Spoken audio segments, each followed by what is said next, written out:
That's what's happening. Come one, come all. We here in the flesh. We're gonna drop the show Thursday one for Wayne and Tim, but that's neither here nor there. We ain't gonna talk about that, y'all. Exactly. We're gonna talk about. Y'all don't believe that. We're gonna talk about a lot that's been happening, at least from the Sixers. Not a whole lot, but enough to discuss. And we're gonna get to the most important coveted show, probably of the year, if you're a basketball fan, because this show means a lot. This is the top 10. This is the holy grail of who's in, who's out. The list is fluid, so it could change year to year. It may be able to change playoff series to playoff series, depending on what happens come next playoff series when they get to popping. But if y'all in, obviously, we welcome y'all comments, we welcome y'all thoughts.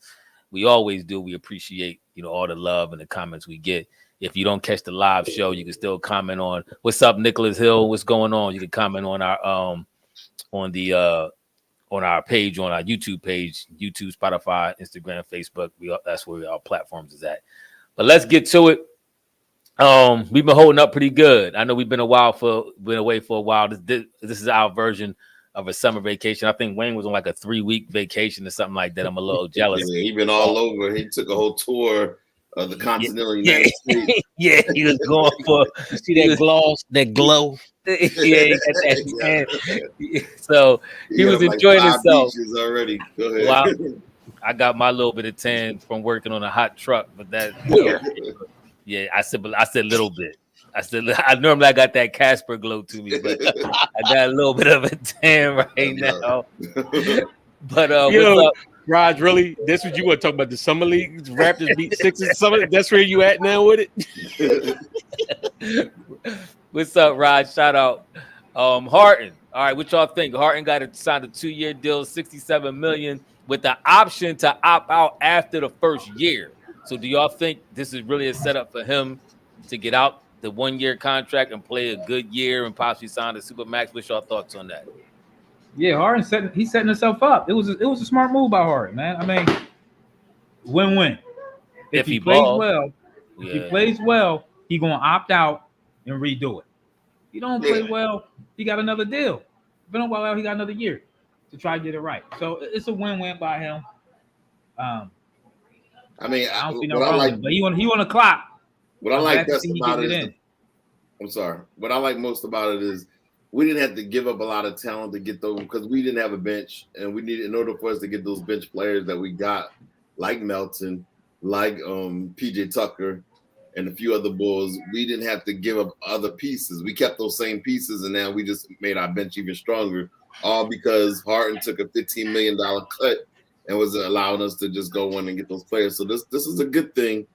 Now, the only thing is, it's all going to still come down to James Harden, though. It's all going to be James Harden. If James Harden plays the way he played the end of last year, it's not going to mean much.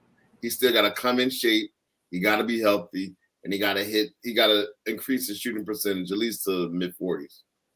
Yeah, I think it's win-win both sides. I mean, the Sixers not stuck in a long-term deal. If Harden can't come back and ball next year, then I think he's done. Like, because as of right now, it looks like this is what he's pushing. Like, he's really putting in the work and everything else. So there's no excuses. Before he was saying how, he didn't have a full off season. Now he got the full off season. You had half a quarter of a season to play with Bede and Maxey and all that. Y'all out there, y'all working out together. Y'all getting it together. Y'all get to come in with a whole fresh togetherness. So, and it's all excuses out the window. Yeah. So if he can't ball out, then hey, then you don't deserve that supermax.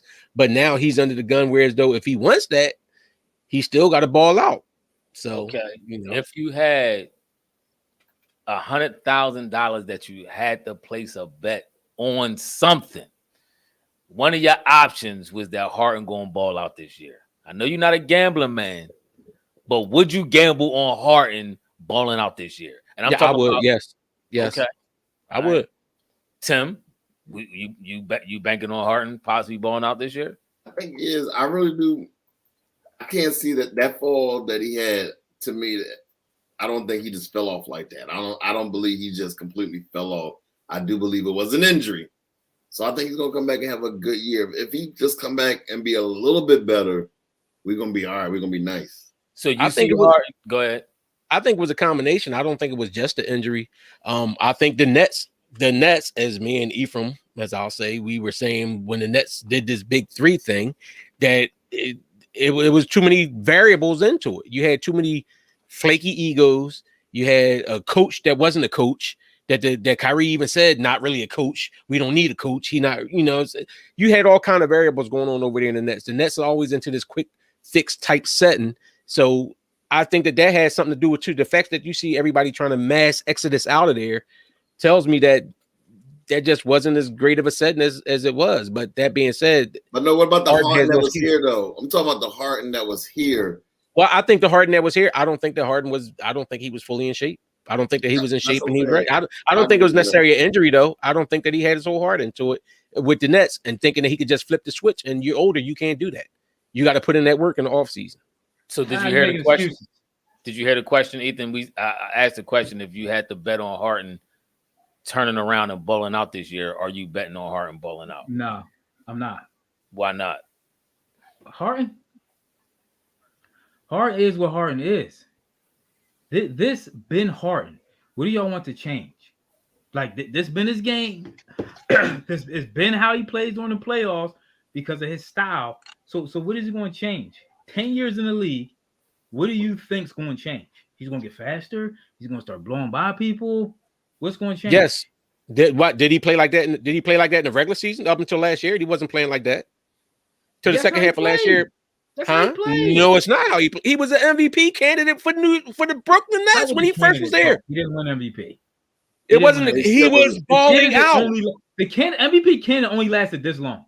It wasn't half the season. It was like a quarter. Yes, it was. It was until he blew his hamstring. No, that's exactly what it was. A quarter of the season. You tripping? I don't know what you remember, but they was talking about it until he blew his hamstring out. He definitely was in the discussion because he was carrying the team. I kind of agree with Ethan on this one. I'm not bet. All right. I'm gonna address kind of 2 points at the same time. I saw a comment here. Nicholas Hill, he said Cassell might be the unsung hero of the summer league. Of the summer rather, if it works out. I'm guessing he's referring to that video with Maxey and Harden and Sam Cassell was trying to show him this shooting drill that Harden seemed reluctant to do or didn't even understand what he was trying to tell him to do and was kind of looking at him sideways like, how you want me to do this? Harden, any video I've seen of Harden is doing the same stuff that he's been doing. It don't look like he's working on nothing new. It's looking like he's still working on his step back, jab step, go to the hole with the little left hand floater. I mean, he wasn't even hitting that last year though. So that's my point. I mean, could he get my point faster? And I mean, because maybe his injury ain't there, so he could get back, not even faster, but back to how fast he was.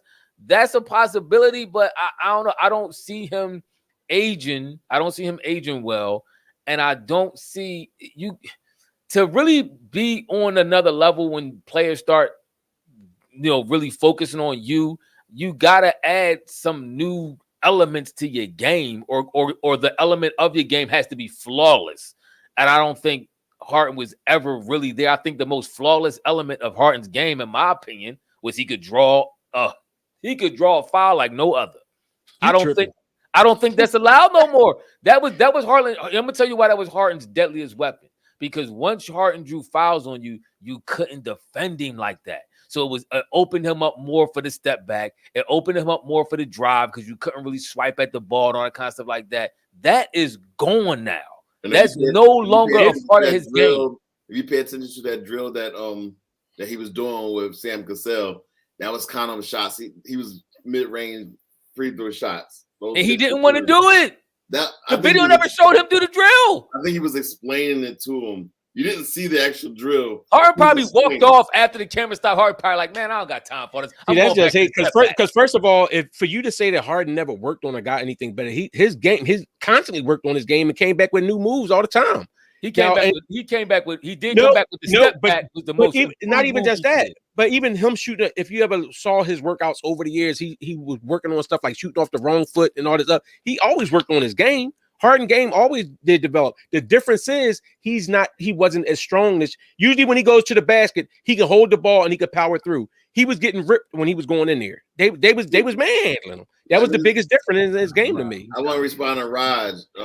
Unfortunately, international players really don't do really well in the finals, and once you get deep into the playoffs. So I know they signed all these other Bulls, but Toronto, Van Fleet and Boucher and all of them, they Otto Porter was a good signing though. I do like the Otto Porter. So I hate that he went there. But and then Dad Young is old as crap. So I mean, what are you really gonna like bring? The ageless wonder. He still put up a solid like 14 points a game at the tender age. He gotta be like 40. Wasn't he playing with the Sixers like 15 years ago? He was with us like 25 years ago. Oh, you said you taking Klay Thompson over Ray Allen all day. But you just talking about old Ray, or you talking about Ray for his whole career? That was that's mine if you talking about Ray Allen. If y'all done with the Harden, that's another topic we had up there. Prime Ray was a monster. Prime Ray was a monster. Yeah, we're gonna get on that because I do want to address that topic because we also want to address the top 10. And that's another show we could do coming down the line. The greatest shooters of all time outside of Steph Curry. I think everybody agrees that Steph is the unanimous greatest shooter.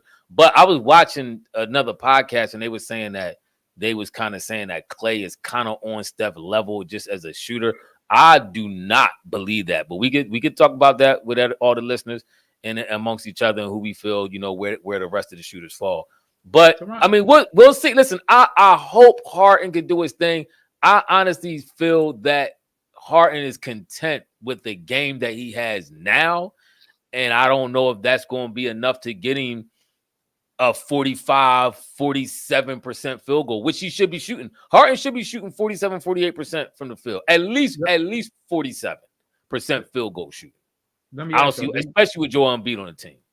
So all the signings that we did so far, I missed. I agree with that, JG Yang. I agree with Klay Thompson. What did you say about the Nets? What was y'all said what was the debacle about the Nets? I heard y'all talking. The whole Nets franchise is a debacle. Wayne was just saying why Harden, that whole setting over there, the Nets was a debacle. Didn't go well. I think they kind of set Nash up though.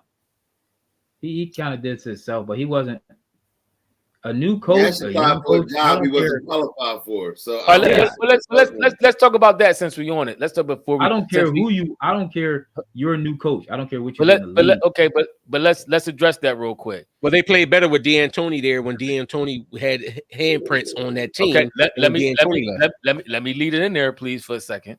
Let's talk about that because we got a lot going on with the Nets right now with KD possibly on the trade block, but they're asking for a king's ransom. Do y'all think what's going on with the organization? For one, y'all kind of talked about that a little bit, but do y'all think KD should stay, him and Kyrie, or they should still press to get traded? Kyrie possibly going to the Lakers, or KD staying or trade? What do y'all think should be their move? And how do you think it's going to affect, especially KD's legacy, if he leaves again and don't win?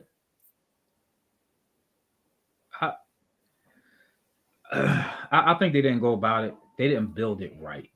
Listen, you could have threw these two dudes in, KD and Kyrie, but as we've seen multiple times, take for instance Shaq and Kobe, right? You got these two superstars with these big personalities. You can't just throw any coach in there. And you had three on this team. You had Harden, KD, and Kyrie, huge personalities. You can't just throw any coach in there. That was a bad decision. They should have really sat down and got a coach. I'm trying to think of what coach they could have got. You would have to take a coach like a Larry Brown or Phil Jackson or somebody like that. Why Kyrie? And then Kyrie was going to listen to him. Kyrie said they don't need a coach. He said that when they got Steve Nash. Exactly. That's why you need it. That's why he was on board with Steve Nash, because he said, really, we don't need a coach. See, that's why I actually think about it a little differently. I do believe that they was all right. I think the injury bug caught up with them last year when they all played that small sample size. They was really good. They won 80% of the games. Of course, it was a small sample size, but they had a nice little squad. The thing is, Kyrie got hurt, Harden got hurt, Kyrie started sitting out. KD got hurt, and so it's like when you got all those injuries, once the injury bug hits you, there's nothing you can really do about it. But I'm was Kyrie? When was Kyrie hurt? I think he got hurt. Remember, because KD was the only one playing in the playoffs last year. But by then, but for that, Kyrie just said he didn't want to play, and then because he didn't want the jab, it wasn't like Kyrie was sitting out injured all these games, like Harden and actually like KD. Kyrie wasn't playing because of other stuff, not necessarily injury. But no, what I'm saying is it was a lot of factors that went in, including injury. No, but it was anytime your coach is making you having you play 48 minutes in back-to-back games, that's bad coaching. You don't have nothing. You don't have nothing else to do. No plays, no nothing. All you do is give KD the ball, let him score. He wasn't coaching. That ain't true. If you when and I don't like the guy. I don't like him as a coach because I think his defenses are trash. But when the coach, now I'm forgetting his name that quick. Not Steve Nash, the one that was the coach in Houston that came over there. D'Antoni. When D'Antoni was there that first year, they did do a whole lot of moving around. That's when Harden was averaging like 10 assists and all that other. They did have a whole lot more movement and everything else going around. They had the offensive structure. Remember, Joe Harris was getting off and killing people. Do y'all think Mills was killing people? Like they had a squad, they was balling. So do y'all think KD should stay? Yeah, that's his bed laying it. First of all, his rent. Kyrie. Too high. When he this late in his career and you trying to win titles, I wouldn't be loyal to nobody because it's not like he ain't never been loyal. No, it's not like he just ran initially. What happened was when they said we're gonna bring in Ben, he said, "All right, I'll bring in Ben." When the Kyrie stuff happened, he rolled out with Kyrie. It was when they said, "Okay, we're not messing with Kyrie no more." And then he was like, "You know what? I had enough." He didn't just run right away. No, they didn't. When he had enough. You know when he had enough? When he had enough was when Ben Simmons was talking about something. I'm gonna play in game 3. Then I'm gonna play in game 4. He was like, man, these niggas ain't about nothing. Excuse me, they ain't about nothing. They ain't about no work. But I will say this. I'll say this. They didn't say they wasn't done with Kyrie. They said Kyrie was on a trial basis, and they offered Kyrie a 1-year deal. They didn't say we're not offering him nothing. Kyrie had to do on the table to pay him $36 million for 1 year. That's a lot of money. He had to opt in that deal. It's not like they wanted to. But I mean, it was on the table. It was still on the table for him. You know what I mean? He did opt in, but I'm just saying it's not like they were saying we want to give you this 1-year deal. I mean, but my thing is, you don't think if Kyrie and let's say Kyrie and KD went to the finals, won it or lost it, that they wouldn't run that back. They wouldn't get and Kyrie let's say Kyrie played a career high 70 games, played the whole playoffs, didn't do the whole I come when I want and all that kind of stuff like that. You don't think they would have then gave him a couple of more year deals to keep the party going? But this is my thing though, and I agree with Wayne. This is KD's baby. First of all, if KD goes anywhere, it'd probably be a worse situation than the Nets with Kyrie. Because they're going to have to get it. First of all, Nets is asking a tremendously high asking price for him. So anywhere he go, they're going to be the defeated team. They're not going to be the same team as they was when he thinks like if he wants to go to Miami, the Suns. You think they're going to look the same once he get there? They're going to have to trade. They asking for 3, 4, 5 people in draft picks. So you better off staying, telling Kyrie, listen, chill. Let's get this 1-year deal. They brought whatchamacallit in? What's the dude from the Pacers? TJ Warren, but that's up to the general manager. He got to make that call. It can. AD said he wanted to get traded. But here's the thing: they really trying to get rid of Kyrie. They trying to send him to the Lakers. Ain't no way Westbrook and KD at this stage of their career is going to really be any. They said they're trying to do a 3-team trade with KD to get with Kyrie. Westbrook will go to the Nets. I heard they was trying to get the Spurs involved because they had enough cap space to eat. Ben and Westbrook on the same team. You're not listening. The Nets don't want Westbrook. They're trying to send Westbrook. The Lakers are trying to get a 3-team deal involved, so somebody else to take Westbrook. They was talking to. I heard they was talking to the Spurs because they're the only ones that can eat Westbrook. But who they going to get from the Spurs? Because they probably trying to flip and trade Ben somewhere. I could see that. I could definitely see that. And then with Miami, they said the way it is, Miami can't send a certain Bam, yeah, because it's certain contracts that they both signed. His rookie deal or something. Yo, so where are the Sixers at? After all the trade moves, are the Sixers still 3, 4, 5? Where y'all got them? I don't know. Real quick, Nicholas said there reports that they called Simmons out at practice up in Brooklyn. I mean, somebody need to call him out in practice. But I was thinking about that too, Ethan, the other day about where the Sixers is at with all this going on. I got to see a little bit more how it ends. I mean, I'll say this. Maxey. You hear the dog? Yeah, you got to shut that dog up. Maxey, what he looked like, I know it was one clip, that we saw with him shooting the three and the dude with the little, stick trying to interfere with a almost shot. Had it. Yeah, Maxey was splashing. I think his game is going to be. Maxey actually looks a lot more in shape too. He looks like he's buffing up a little bit like too. a little mini Batman. He do. He going. I think his game going to be next level. I wouldn't trade him for anybody right now. I agree with that. But I have one concern. We had a rebounding problem last year. Are we going to be able to rebound next year? Because I don't know if we're going to be okay with just getting on. You wouldn't trade him for KD? Y'all wouldn't trade Maxey for KD? No, because it wouldn't be a straight up trade. You had to trade other pieces. First of all, KD all over the place. They want KD and Tobias. But That's Mr. Wing. That's Ethan. That's Ethan that got that big energy with the shutting up the dog. Oh, he's talking about. I guess how I said shut that dog up. Yeah, probably so. Yeah, I would listen. First of all, I told y'all this when we in our private chat. KD to me he's too all over the place. He's too unstable. He had a falling out with OKC. He told Westbrook I'm coming back. He bailed out on Westbrook. Then he gets to Golden State. He goes to the beef with Golden State. He leaves there, goes to the Nets. Now he beef with the Nets. He want to leave there after 2 years. Really one real year for real. Because last year he hardly ever for real. His both 2 years there was like really 1 year because he in all the games he missed it was only like 1 year. So after pretty much 1 year being with the team, now he want to leave again. Nah, KD's all over the place. I can see him coming here and getting into something with B. We trade Maxey and KD play here for 6 months and say I want to leave again. Nah, I'm not doing that. I'm not trading. I don't think he would do that because I think KD and Harden, we going to the chip. KD and Harden goes to the chip. They said that about Kyrie. They said that about Kyrie, Harden, and KD too. Remember they were you still need a bench though. The way these other teams are stacking up, like we talked about depth, they do. You still need a bench. I think we might be behind Atlanta. Philadelphia Rockets. That Devontae Murray trade was huge, and they didn't have to get up Collins or nothing. Yeah. I think that they still got Trae Young jacking up at 20% 3-pointers or something. That's another thing I wanted to address too. So it was another thing saying that Trae Young going past Steph Curry record. I heard it was a podcast surprising enough with some basketball players on it. Gilbert Arenas was one of them. They were saying Trae Young was going past Steph Curry. That's another topic we could talk about when it comes to them shooters. But real quick, since we got people talking about it in the chat, I think Mr. Wing and Ms. Miz talking about it.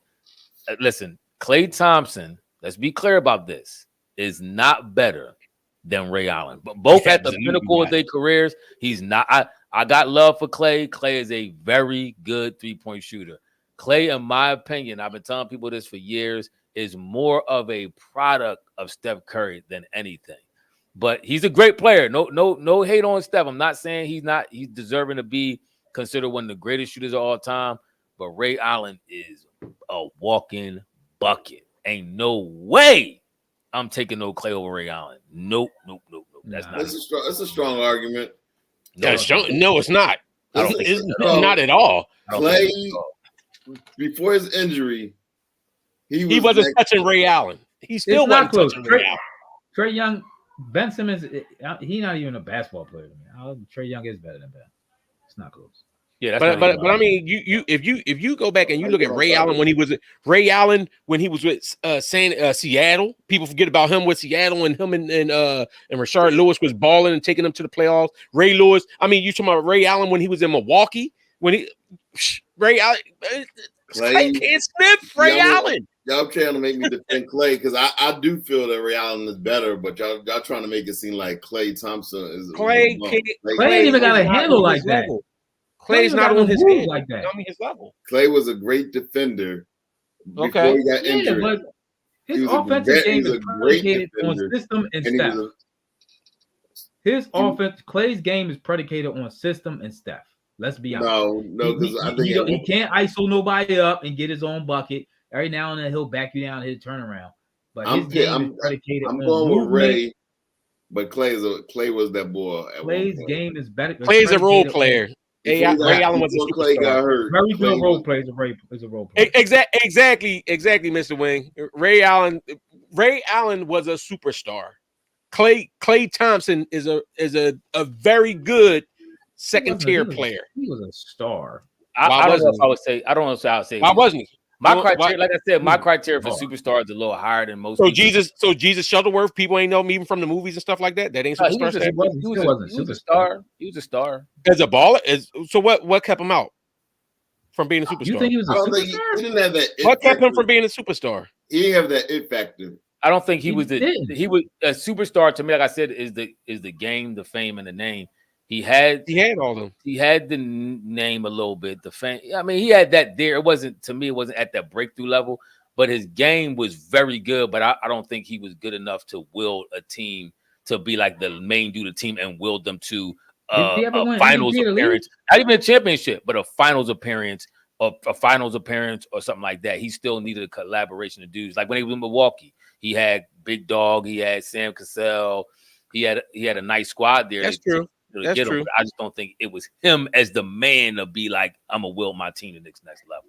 That's what I'm saying. But Klay, listen, Klay is a beast. I'm not hating on Klay, but Ray had handles. Klay defense was better. Yes, I will say that. Klay had a better defense, but Ray had handles. He created on shot better than Klay. Klay is more of a run off a screen. Klay don't even that Miz keep on referencing that 14.3 point a game. What he had like 8 dribbles, something like that, 13 dribbles, I think. All these, he didn't have to dribble that much. He just came off screens, knocking shots down. That game, he exploded for the 37 points in a quarter or something. He's a great shooter. He can have those moments, but I'm not taking him over. Exactly. Starscream said, Ray Allen lost to AI in Game 7. Game 7, it took everything in AI to will that to even keep that alive. For the Sixers to be able to win that series going against Ray Allen. So it ain't like Ray Allen just was never even close and never sniffing. No, I'm not saying that, but they had a great team. They had Big Dog on that team. Big Dog was probably averaging over 20. Sam Cassell on that team was probably averaging 15. I got to look at the stats. But yeah, that Milwaukee team was a very good team. That's why you got to give AI even more credit for beating that team.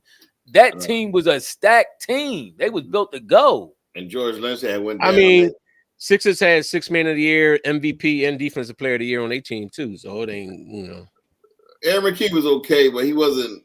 He probably was a weak year for the 6 man. Yeah, it was a weak year for the 6 man. That was the weakest 6 man of the year. Out the last 25 6 men of the year, he'll probably come in 25th place. Y'all hating on the Cleveland. And I like Aaron McKee. I would have to agree with you. But where y'all got the Sixers at?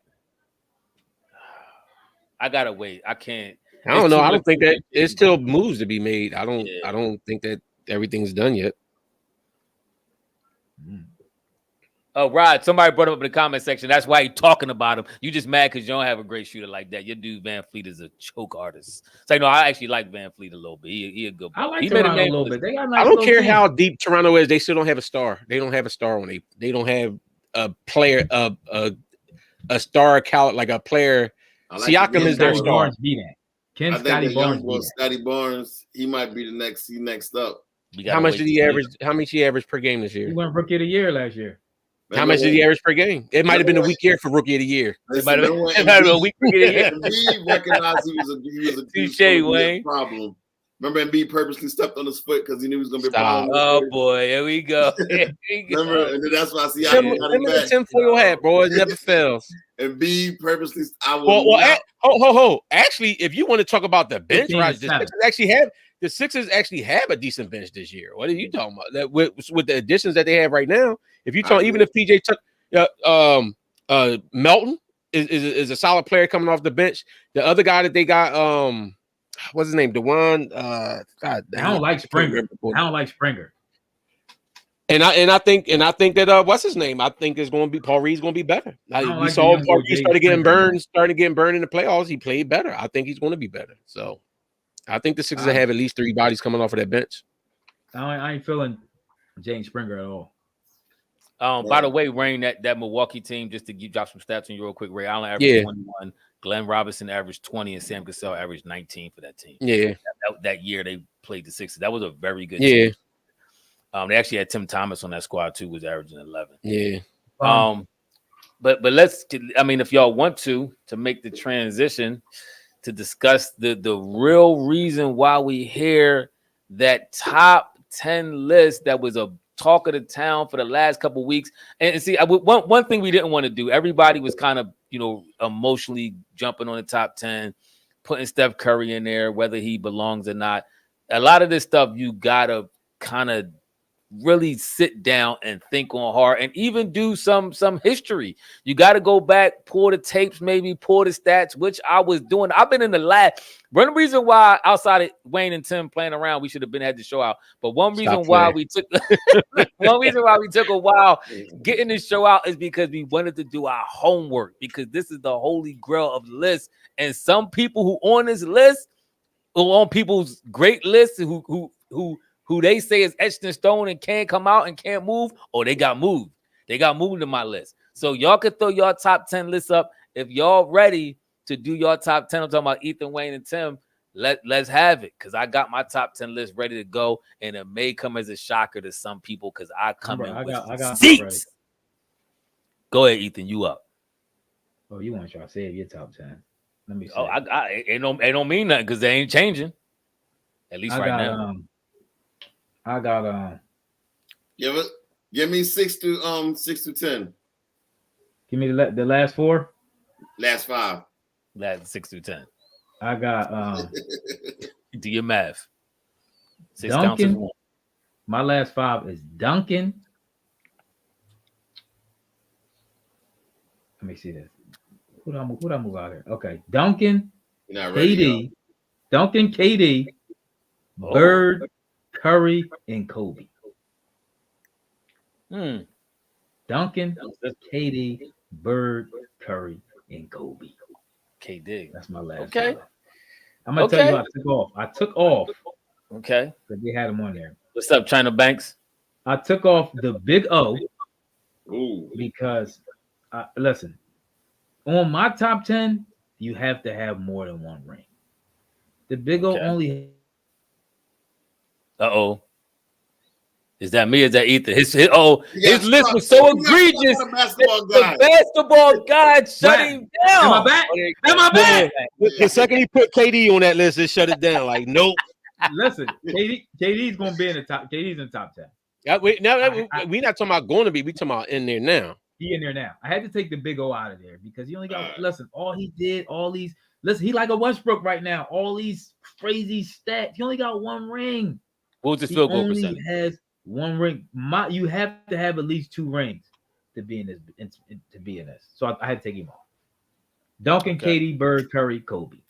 Right. KD 2 rings got an asterisk on it. He got. Here go here's my 6 to 10. Okay. All right. Let's see 1, 2. Okay.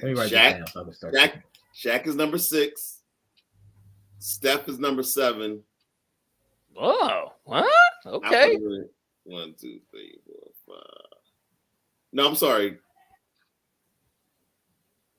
I didn't list mine in order. I just got 10 names. Right. Number 6 is actually KD. I got KD number 6. I have an order. KD's number 6. Shaq so number Shaq, 7. KD. Steph Hold on. Shaq, KD, Steph. Hold on. Shaq, KD, Steph.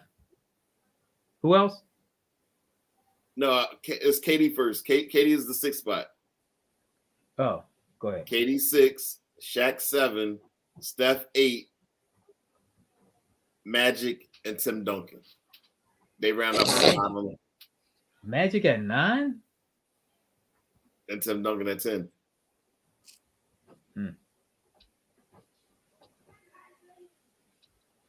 Dwayne, do you have a order? Make mine. I don't have. Let me ask you, who'd you move out of that bottom 5, Tim? Larry Bird.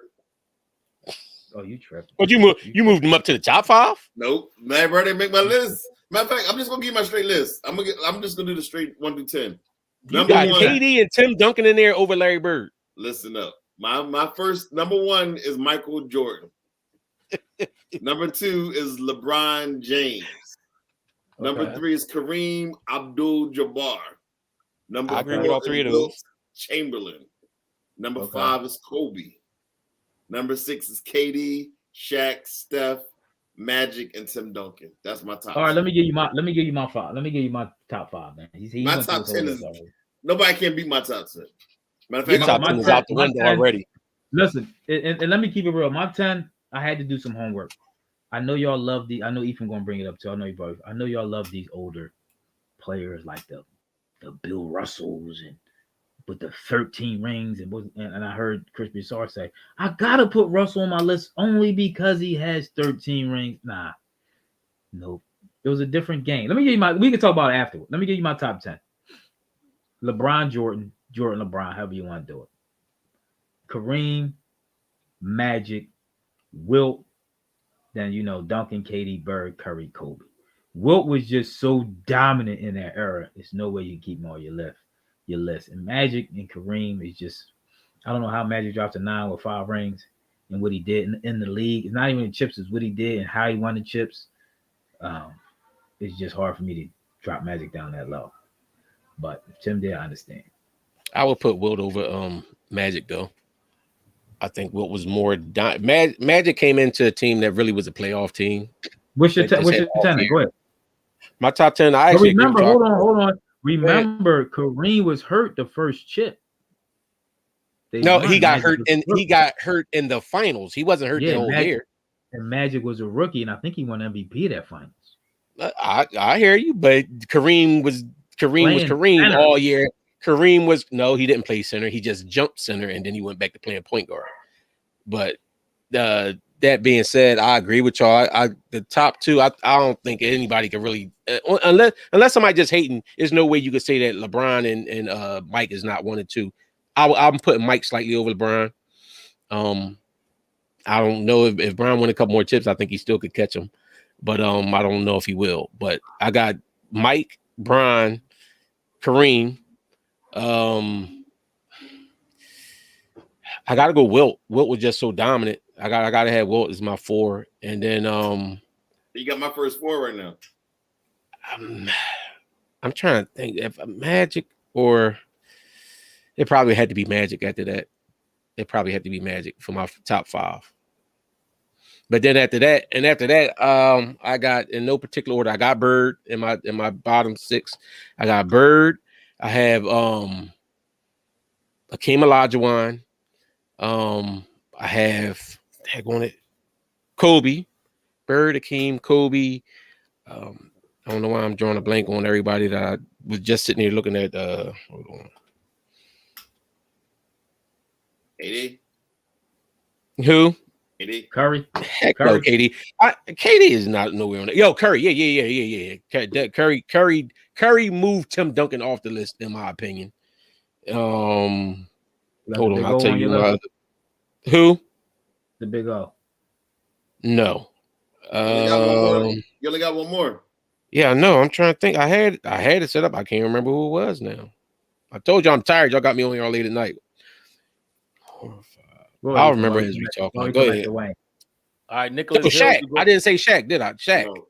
Shaq is on my list. You got Shaq and King on your Yeah. And honestly, I think if Giannis wins another ring and keep at this level, I think Giannis will be moving Hakeem off that list, in my opinion. Hey, Tim, you ain't put Ethan's top 10 up there. Now without want me to say it again? Yeah. LeBron, that's Jordan, that's mine. However you want to do it. Kareem, Magic, Wilt, Duncan, KD, Bird, Curry, Kobe. All right, you got MJ, LeBron. Who's next? Kareem, MJ, LeBron, Kareem, Magic, Wilt. Top 5. Come on, I know you type 80 words a second. All right, go ahead. Who's next? Duncan, KD, Bird, Curry, Kobe. Wayne don't got nothing better to do. You right. Go ahead. Wayne got sleep to do. Wayne does his 5 this morning. All Wayne gonna do is go ahead, lay in his little dye, get all dyed up, and go to sleep. And put on. My dye. What you gonna do? Just gonna rub some monkey butt oil on your head to cover up that dang bald spot? That's what you gonna talk about? Ethan, I'm missing one person. Listen. Jordan, LeBron, Kareem, Magic, Wilt. You got that? Yeah. Duncan, KD, Bird, Curry, Kobe. I got missing Bird. Okay. Duncan, KD, Bird. Go ahead. Hey, Mar, you know why? You know why it's more recency bias on this list? Because I think that the athletes are better now. I think that when you look at some of these other guys, the competition that they played against, because I mean that's like Jerry West. I give Jerry West a whole lot of credit, but Jerry West he went to like 9 finals, but he only won 1. So and those finals he was going against was against that great Boston team. So I do give West, but if you're telling me I get to choose from these players from this era, I think that the players are better recently. That's why we could dive into that in a minute. That's a testament to why I think Wilt and Kareem and guys like that are so great, because it transcends time how dominant they were. All right, I'll say this: it's 3 people in the league right now. Wayne touched on a little bit that could possibly get into the top 10. Curry, in most of everybody's list, has gotten into that top 10, and it's possible for all 3 of those players to go high, or it's possible for any one of those 3 players to knock out somebody. So if Giannis was to win, let's say hypothetically 3 more championships, could he possibly remove Curry out of the list? Possible. Could KD, let's say KD patches up everything with the Nets and he wins 3 championships by himself, even 2 more, he may have more of a claim to move into that top 10 and possibly move Curry out of the top 10. All right, wait. Can we wait when you finish before we go on it? We definitely going to break down this Bill. We're going to break down this Bill Russell argument because he is too much. We're going to break that down. Give you 10, but we're going to break down this Bill Russell argument. We're going to break down Bill Russell as well and make my list. I also have a controversy. I think it was Raj with somebody. No, Nicholas. He said any list with Bird not in the top 10 is blasphemous. Now, I say this to say, all right, I make my little caveat, the reason why Bird is not on my list, because what do they always tell me about the greats? You got to nitpick, right? You got to look at the little this. Okay, so this is what I found out about Bird in my research, okay? Now, I may, research some other players a little bit more, and I may change my opinion, but did people know that Bird got swept in the second round of playoffs by the Milwaukee Bucks one year? And it was 1983. Y'all can go look it up. Now, it was like his 4th year. I think he got drafted in 79, so it was like his 3rd or 4th year in the league. But he got swept in the second round by the Milwaukee Bucks. Didn't Bird also sweep Michael Jordan in the first round? Let me finish. Bird also, 1988 playoffs, 1988 play against Detroit. They lost 4-6. Detroit cuffed Bird. Bird averaged 19 points and shot 35%. This is in the Eastern Conference Finals. Shot 35% from the field against the Detroit Pistons. Cuffed Bird. And keep in mind, that same series, Isaiah Thomas actually scored like 23 points a game and shot like 45 or 46% from the field. Just as a little context, because everybody likes to say, "Oh, what year was that? Did that happen?" This was 1988, and the playoffs. So you talking about the years when Bird back was hurt? Okay, I mean, how that's bad why you do know that you do know. I know he retired early from back problems, yes, but was it bad that year? I don't know. I mean, I believe so. That's near the end of because that's probably like his last year. That might be his last year or right before his last year. Okay, I mean, was it hurt when he got swept by Milwaukee? I mean, this is stuff I'm saying. We gotta. Hey, look, everybody. Nobody Mike brings got up swept in the first round too, but that happens. Mike. It does happen, but I'm saying, but this is what we got. Everybody, I know you're right. Everybody wants to nitpick. So let's get to my list. My list is, like Ethan said, Brown and Jordan. You can flip flop. You could do that, right? Brown, Jordan, Kareem, Magic, Wilt. I think those 5 right now are really kind of solidified. If players win more, anybody could be moved on my list, in my opinion. All right. Kobe is 6 for me. Kobe is 6. I still have Kobe over Curry, even though Curry, I think, can eventually possibly maybe move him out of there if he wins more, but Kobe is 6. I got Shaq at 7. I got the Dream at 8. I got Duncan at 9, and I got Steph at 10 right now. And obviously, right outside that, you got, in my opinion, Isaiah's not high enough on a lot of people's list. I honestly think he's in my top 20. He make his top 15. he may. I gotta do a little bit more homework. He may make the top 15. Now, as regards Bill Russell, right? Jamar Oliver, you realize he actually did make the playoffs, but it was the first year, 2021. Steph Curry did make the playoffs. They was a 7 for 8 seed, and they had to play for the play-in game. They lost the play-in. It was the first time they ever did play-in. If it wasn't for the play-in, if it wasn't for the first ever experimental play-in, they were in a playoff seed contention. Yes. So, hey, can I ask you this though, Ephraim? Yes. Was Tim Duncan a superstar? No. Was Larry Bird a superstar? Yeah. Larry Bird, yes. In that era, yeah. Absolutely. Larry Bird's a superstar. Like people that Larry Bird is one of those transcendent players. Like even people that ain't seen him play know who he is. Like Magic and Bird, because they carried the league for years. When guys that carried the league like that for years. Tim Duncan, I don't think Tim Duncan. He's saying him being a superstar should put him over Tim Duncan. Me and you. That's the only difference we have in our list. I respect it though. I respect it, but I just think I would take Bird over there. Let's get to this Bill. Let's listen to this Bill Russell. I don't know, Jay Carr. Jay Carr. What would you say he was a superstar? Now, keep in mind, I don't know if you was here on that show, Jay Carr. Like I said, everybody's credentials. I'm sorry, Ethan, too. I'm gonna let you get in. Everybody's credential as a superstar is different. My credential as a superstar, like I said, is three things. That is the name, the game, and the fame. He had the game. Did he have the name and the fame that transcended basketball? If you saw him walking down the street, would you, a person who didn't necessarily watch basketball, would they see him be like, oh, that's Tim Duncan? Or they heard his name and just could immediately put a face. If your wife or your her girlfriend or somebody who don't really watch basketball, or the old head bull who don't really watch basketball for some odd reason, heard the name Tim Duncan, could he immediately put a face to him? Or if he saw his face, could he immediately put a name to him? To me, that's the majority of people. To me, that's superstar status. I don't think Duncan ever made that. So, man, it said an interesting question. How can you be top 10 and not be a superstar? Bill Russell wasn't a superstar. Bill Russell wasn't not a superstar. All right, come on. Let's break down the Bill Russell stuff. This is what I'm talking about. Bill Russell wasn't it, Jamar. We are not confused. Let's break down what was Bill Russell great at, except for being on a dominant team. Because he shot like 30%. He was killing all these little trash men that was playing. But his average career field goal percentage was 44%. And whenever he went up against Wilt, he was averaging for his career against Wilt, he was averaging like 30% something shooting. Bill Russell was never the leading scorer on his team. He was never the face of his team. He was the defensive face of the team, yes, and he was a rebounder. He was Draymond Green. Yes. Honestly, he was a and let's get into y'all gotta do your homework. Stop listening to these dudes tell y'all. Go do your homework on these dudes.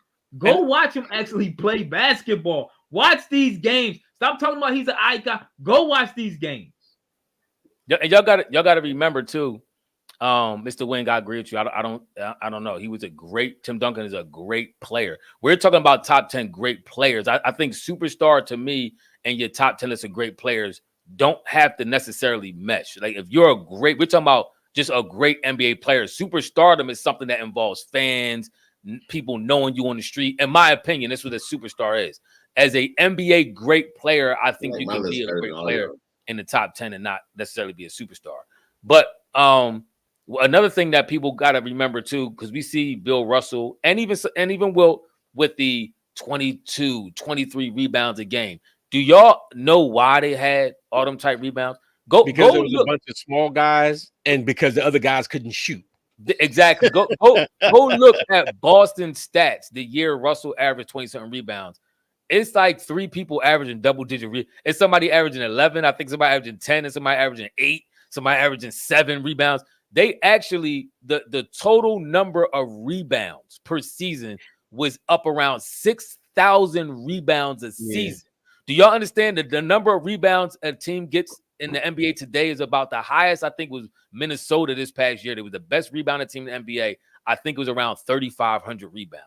So do you know what that means? That means they had double the opportunity to get more rebounds. That's why some of these stats y'all see, like especially rebounds, is so inflated, and people think 23 rebounds. There's no way he can't be a greatest rebounder all time. No, he had a lot of opportunity to get a lot of rebounds. That's what that's saying. So some of this stuff y'all got to look at with a really fine tooth comb it.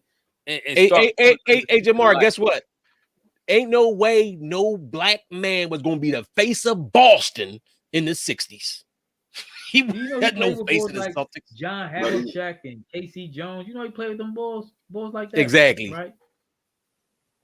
Yeah, see, he going by what's up, email? Listen, don't get caught up. Don't get caught up in the you know the hype. He got 13 rings. It was only like 10 teams around.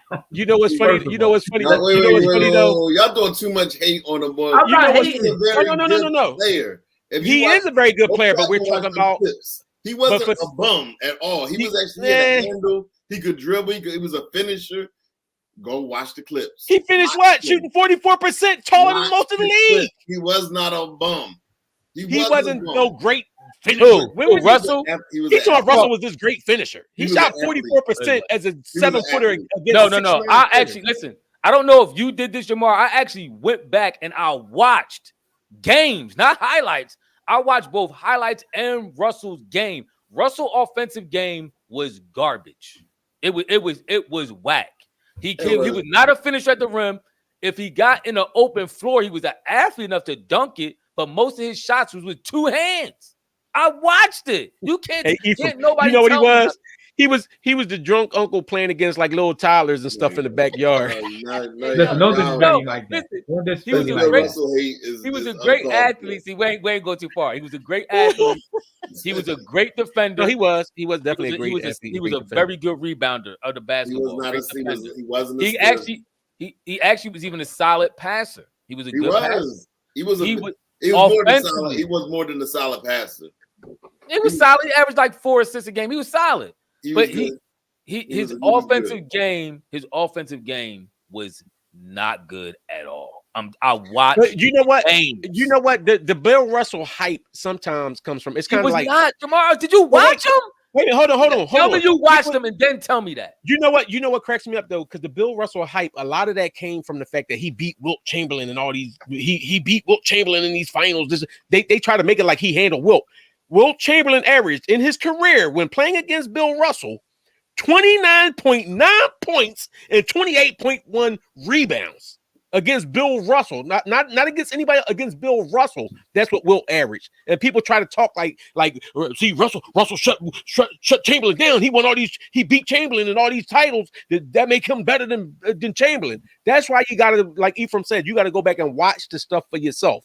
Meanwhile, Bill Russell averaged against Wilt Chamberlain 14.2 points and 22.9 rebounds. So now, no, stop the Bill Russell hype. He was a good player. Real quick with Carr. With Carr's point on Tim Duncan. Tim Duncan was actually, this is why he's in my top 10. I know y'all can take him out. He was the face of that dynasty. If you have somebody that on a dynasty in the face of that dynasty with Tim Duncan, how can you leave him off? How can you leave him off your top 10? The Spurs was a dynasty with Tim Duncan. I guess Duncan and Kareem and Akeem could be, to me, I think it could be either or of them. But what? No, not Kareem. What? No. I said Akeem. I said Duncan and Akeem. Hey, Jay Carr. I just don't consider him a superstar, but I consider him one of the greatest NBA basketball players. He's in my top 10. I agree with Ethan with that. Like I said, I mean, all right. Listen, if y'all. Because I know some people arguing Bird and Wayne argue Bird. I wouldn't take Bird over Wilt. He's on my list. I wouldn't take him over Kobe. I wouldn't take Bird over Shaq. Would you take him over Hakeem? Yes. The Dream? The Dream is probably the greatest defensive player in NBA history. Yeah. Would you take him over the Dream? The best defensive player? Yes. Yeah. Hakeem? Blocks, rebounds. He was all over the place. He was probably the greatest. Yeah, he's well known as probably the greatest defensive player in history. Would you take him over? He got like 3 all defensive. We were 3 or 2 all defensive players. Yeah. Would you take him over Tim Duncan? Bird over Duncan? Defensive player of the year, bro. I don't know. I mean, would you take him over Steph? People might say I'll take him over Steph. I wouldn't take him over Steph. I got Steph right now at 10 on my slot. I mean, I'm just saying Steph revolutionized the game. Greatest shooter of all time. I mean, 2-time league MVP, finals MVP. This is what y'all like to throw up, right? Western Conference Finals MVP. Oh, he's so happy he got that. Now, I mean, I'm just saying this is what everybody say. Yeah. Hey, man, tell him again. Bird beat Akeem in the finals in '86, right? Ooh. Yeah, finals. The finals. What Bird average? What would Boston didn't Boston beat Houston one of them years? Remember, they did. See, everybody think about Hakeem when he got there and won in the 90s. But he was in the 80s. They lost. You're right. Okay, let's we're gonna do truth serum on that and pull up to see what everybody numbers was and all that kind of stuff like that. Yeah. So y'all keep talking. I'll pull it up. Hakeem was in his second year in the league. There we go. Oh, but y'all like to bring out that Hakeem beat Shaq and manhandle Shaq. People like to bring that up. That's true. I mean, you're in the second league at that point. Let's see. Let's pull up the truth serum. They beat them 4-2. All right. Let's pull up the stats. I think Shaq was in his third year. What do you want with Fernando? Okay. Let's look at the stats of that Boston year. Okay, here we go. Go ahead. No, let's go for the what year is it? What year is it you looking at? 1986, the finals. I'm looking at the stats for the finals. Kevin McHale was actually a leading scorer with 25 points a game. Bird was 2 with 24. Dennis Johnson 17. Danny Ainge 14. Robert Parrish 12. Bird did average 9 rebounds and 9 assists. That's great numbers. I'm not hating on that. 24 points, 9 rebounds, 9 assists, and 2 steals, by the way. But I say that to say he had a great team. Kevin McHale was averaging 25 and 8 that year. Because Bird was feeding him. Was he? Yeah. Was he? He might have been feeding Dennis Johnson. Let's look at which we call Hakeem Olajuwon. Actually, McHale used to get a lot of stuff like rebound putbacks and stuff like that, though. So McHale was a horse, though. Hakeem was averaging 24. Hakeem averaged 24 and 11, and the next highest person with him was 15 points a game, then 14, then 14, then 8. So who had better stats for that series, Hakeem or Bird? Hakeem shot 47% from the field, 24 rebounds. 24 points, 11 rebounds, and only 2 assists. And Bird shot 48% from the field with 24 rebounds, 9 rebounds, and 9 assists. So Bird's stats was better. Bird's stats was better, but like I said, this is what I'm saying. Bird had a better team than me. He had a great team. He had a great team. He had 4 Hall of Famers on his team. That's all I'm saying. That's the team had one. So Bird is a great player. I'm not hating on Bird, but like I said, when we talk about this top 10, what they always tell me, you got to nitpick. You got to. If a lot of these dudes, what kills me is we have, as much as some people saying in the comment section that we kind of living in the moment with some of the the players of today getting in the top 10. And truth be told, the players of today are more scrutinized than ever. The players back then. So do we break down the fact that Hakeem only won his rings when Mike retired? So we don't put that into the fact. You never played head-to-head against Mike. Mike played the 1 year. No, hey, you know that year don't count. Mike played like the end of that season. But he never played. Didn't he play? Didn't he play? How about the years don't count? You don't want me to say the year don't count when Hakeem lost to Bird? But who said his year don't count? I didn't say the year don't count. Was he number 45 that year? But Wayne, you would have an argument if he lost to Mike head-to-head in the final before. They never got a chance to play Mike head-to-head. So it wasn't like Mike was stopping him. So you saying like he won once Mike retired, but Mike never stopped him from winning. He had to get through his competition to get there, and then once he got there, they won. Listen, I like Hakeem. So Wayne, I kind of agree with your statement. You said Steph didn't revolutionize the game for the better. No mid-game anymore, no defense like it used to be. I agree with that. Because he's not saying he didn't revolutionize the game. He did. But was it for the better? I agree with you. See, this is the thing about defense, right? It ain't like it's no defense. You got to understand, you have to start playing D higher and it's harder now. Back then, you didn't have to start playing D till dude got to like the top of the foul line. Now you got to start playing defense once these dudes crash. Once they cross half court, you know how hard it is to stay with somebody athlete. Once they cross half court, you want me to play defense on them? It ain't like it's no defense. You know how difficult it is to play defense down the NBA with these dudes? Come on, man. I agree, and this is why my argument is always slanted kind of toward the athletes of today and somebody who's exceptional today. Because thank you, Jermaine Carr. Steph finally won him over. Because like Ethan said, the skill level is crazy. They have you've incorporated. Just think about how even internationally the game has affected the NBA game for the better because you've incorporated everybody's best moves. Even that Euro step was a great move in Europe that they brought over here that Tim keeps trying to travel. It was a walk. They made a walk legal. That's all they did. They made a walk legal. The Euro step is another version of the step back, because the step back is a legitimate 2 steps back and shoot. Anytime you moving, when you moving, you could pick up the ball and take 2 steps. Yep. What direction you take them steps in is up to you. So you can't hate on the Euro step. If they did that in the 90s, if the walk when B do the step back. Hey, Nick, hey, Jamar, they did that already. This is my point. Everybody nitpick. You and Skip and Max Kellerman, y'all nitpick Curry's career already. Y'all nitpick 2016. Skip Bayless brings that up every single episode. 2016, it was he had the greatest meltdown, blah blah blah. But nobody talks about Bird getting swept. Nobody talk about Bird getting handcuffed by Detroit in the '88 playoffs and all that stuff like that. Nobody talks about Magic Johnson was handcuffing everybody. Magic Johnson had two bad finals. The one against not Detroit. It was the one against the Sixers, and then he had one against Boston when they was calling him Tragic Johnson. But the finals before, Magic got handcuffed by the Sixers when they got swept. But that's what I'm saying. But every time they want to keep Steph Curry at the top 10, oh, he had a meltdown against the Cleveland and the 3-1, blah, blah, blah.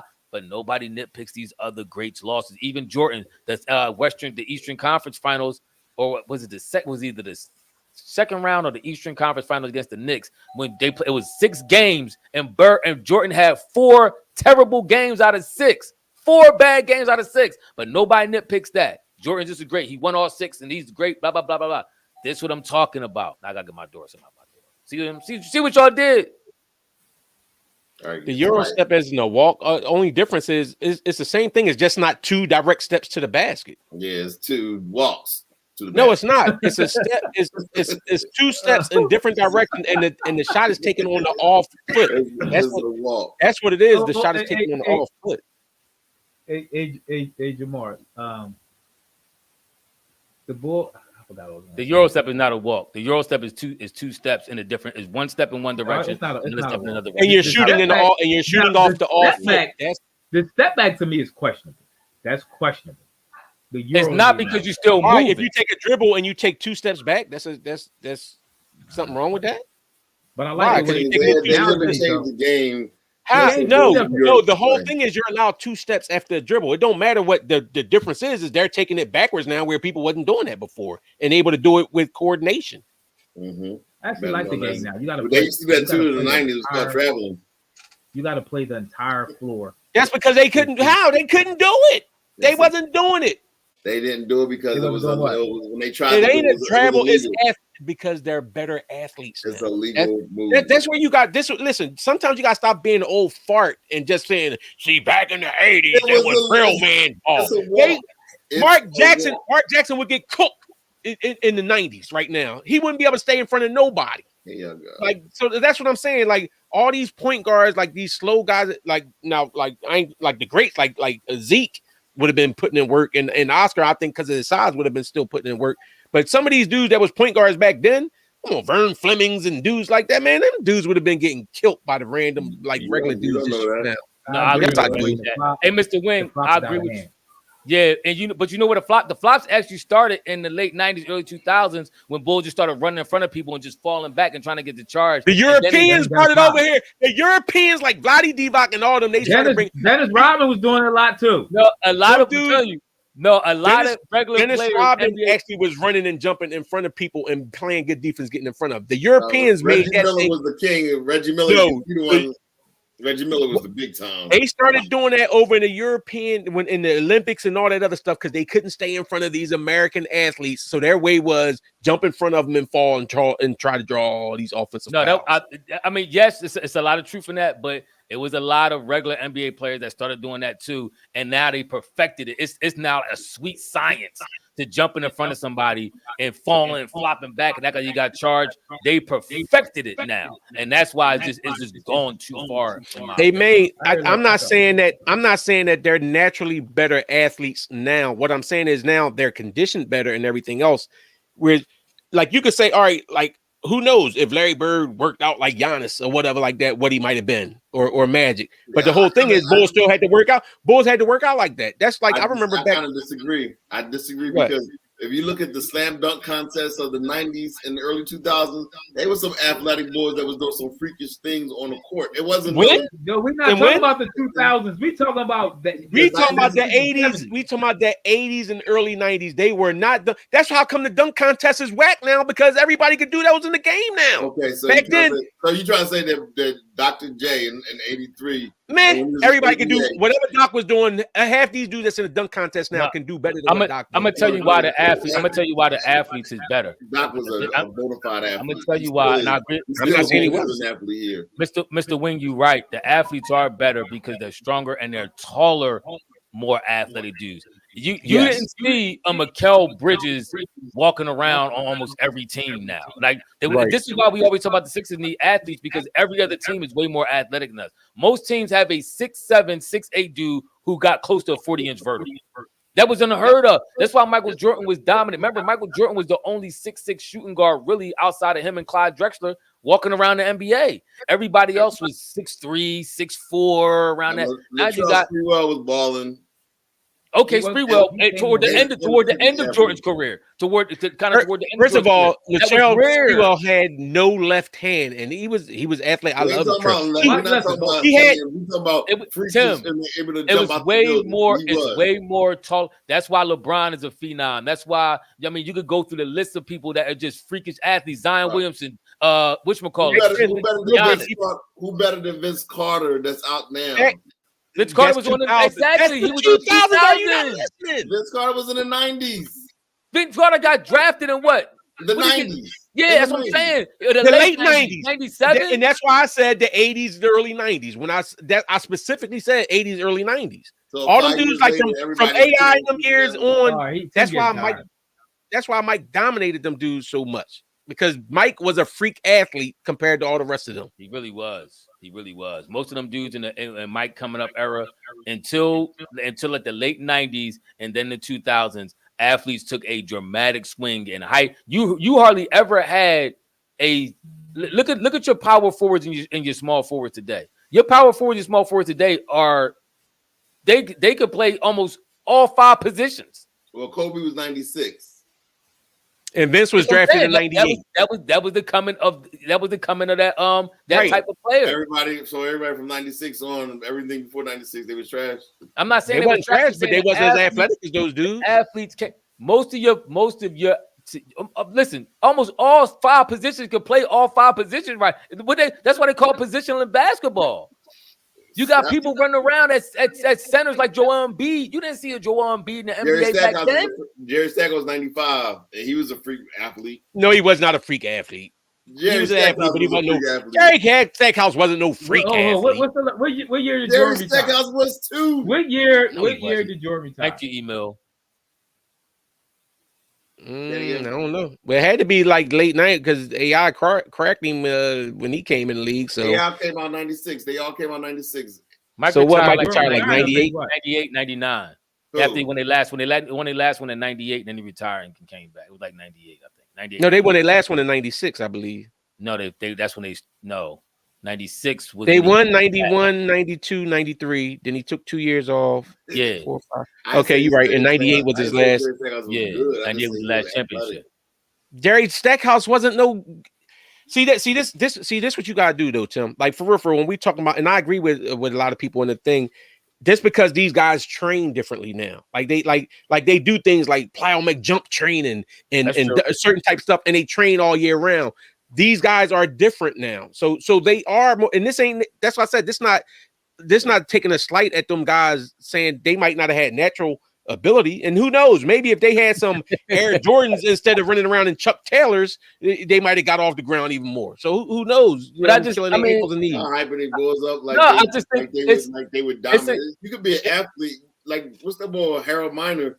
He was athletic, but he was bummed. A lot of these boys. But Harold Miner was only like 6'2". Harold Miner wasn't that tall. That's what made him freakish athletic. Exactly. But I'm just saying, there's a lot of boys that's athletic that don't transcend to you being a winner and being a great player. I'm not saying that. I'm just you're mixing arguments.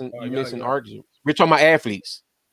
Yeah, I just think it's a combination, like Emo mentioned about NFL players of the 80s couldn't compete with NFL players today. People get bigger, stronger, taller, faster as evolution goes on, as humans, eat different. We diet different. The stuff in medications and the steroids and the performance enhancing drugs that I take now, I'll pass on to my son. So my son gonna be twice the size that I am because of whatever's in the food. It just was happening through what we eat and put into our bodies from the next generation. Like I said, you just did not see an average small forward at 6'7", 6'8" that could jump out the building and run like a deer.